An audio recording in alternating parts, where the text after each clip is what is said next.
UPSC के सी set में आपका टाइम एंड वर्क से 2 क्वेश्चन पूछे जाते हैं, तो आपको स्टेटमेंट पे नहीं जाना है। स्टेटमेंट बड़ी है बट आंसर आपका बिल्कुल इजी और आराम से निकल जाएगा अगर आपको इस ट्रिक के बारे में पता है तो। क्वेश्चन को समझो, X Y Z can complete a piece of work individually in 6 hour 8 hour 8 hour. ठीक है, कोई भी ठेकेदार है जिसने 3 वर्कर रखे, एक 6 घंटे में कर रहा है, एक 8 घंटे में कर रहा है, एक अगेन 8 घंटे में कर रहा है, तो मैं क्या चाहूंगा, मेरा काम जल्दी जल्दी कंप्लीट हो जाए, यही चाहूंगा ना। तो बोला however only 1 person at a time can work in each hour. भाई मैं सुरंग खुदवा रहा हूं, एक ही आदमी जा सकता है उसमें। एक ने 6 घंटे काम किया, दूसरा फिर 8 घंटे काम करने आ रहा है। एक ही आदमी जा सकता है इस काम में, कंटिन्यू 6 घंटे तो काम नहीं कर सकता। अब पहले घंटे में मान लो एक्स गया, दूसरे घंटे में वाई गया, तो जो ज्यादा काम करेगा 6 आवर वाला जो काम करेगा, मैं उसको ज्यादा भेजूंगा ना, क्योंकि वो जल्दी खोद के लेके आ रहा है। All are engaged to finish the work, what is the minimum amount of time that they will take to finish the work. तो समझो इस क्वेश्चन को मैंने आपको ट्रिक्स में कराया हुआ है। अगर आपको एक्स वाई जेड 6 8 8 है तो मैंने आपको क्या बता रखा है, इसका एलसीएम निकाल लो, वो हो जाएगा आपका वर्क। ठीक है, ये आपकी आ गई unit of work. Per hour unit of work कितना है, 433। अब जो ज्यादा काम करेगा, 4 यूनिट सबसे ज्यादा काम कौन कर रहा है, एक्स कर रहा है, तो मैं क्या करूंगा, सबसे पहले किसको रखूंगा, एक्स को रखूंगा। सेकंड किस पे रखूंगा, चलो वाई को रख लेते हैं।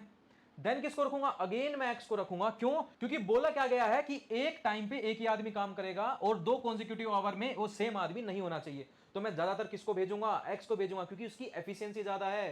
तो मैं क्या करूंगा, X Y then again X, then आप किसको ले सकते हैं, देन जेड को ले सकते हैं, इवन वाई को भी ले सकते हैं। इसमें ये मेंशन नहीं कर रखा कि आप एक्स को लीजिए वाई को लीजिए, बट हाँ एक्स को मैं दूसरे कॉन्जिक्यूटिव में लूंगा ही लूंगा, क्योंकि एफिशिएंसी उसकी ज्यादा है। तो आप किसकी एफिशिएंसी देखेंगे, इसकी कितनी है, इसकी है 4, इसकी कितनी है 3। तो इसको अगर आप ऐड करेंगे 4 + 3 आपका कितना आ रहा है, 7। तो टोटल वर्क कितना है, मैं मैक्सिमम वर्क तक लेके जाऊंगा इसको। तो 7 आपके 2 मिलके काम कर रहे हैं, again X Z then again X Y X Z, तो कितना होगा आपका 7 वर्क डन, 7 वर्क डन, और अगेन आपका 21 इज योर वर्क डन। आपका टोटल काम कितना बच गया, 3 यूनिट काम बच गया। अब इसको कौन करेगा, एक्स करेगा। एक्स पर आवर कितनी यूनिट काम कर रहा है, 4 यूनिट काम कर रहा है, वो हमने निकाल ही दी थी। तो आप क्या करेंगे, 3/4 करेंगे, यही करेंगे। 3 काम बचा है, डिवाइड बाय आप 4 करेंगे। अब आप इसको क्या करना चाहते हैं, ये तो आवर में आ गया, अब आपको मिनट्स में करना है, तो आपको क्या कर देंगे, मल्टीप्लाई बाय 60। तो इसको डिवाइड कीजिए, ये आ गया आपका 45 मिनट्स। ठीक है, और ये कितने आवर काम हो चुके थे, 2 2 2, यानी 6 आवर ऑलरेडी काम हो चुका था। तो 6 + योर 45 मिनट्स, ये जल्दी जल्दी आपका काम कंप्लीट हो जाएगा। अब ऑप्शंस में देखना आपको कौन सा है, आपका C option is your right one. Question basic है, थोड़ा लेंथी लगा होगा, बट बड़ा बेसिक क्वेश्चन है, और यूपीएससी 2 क्वेश्चन जरूर पूछती है, 5 नंबर पक्के समझो।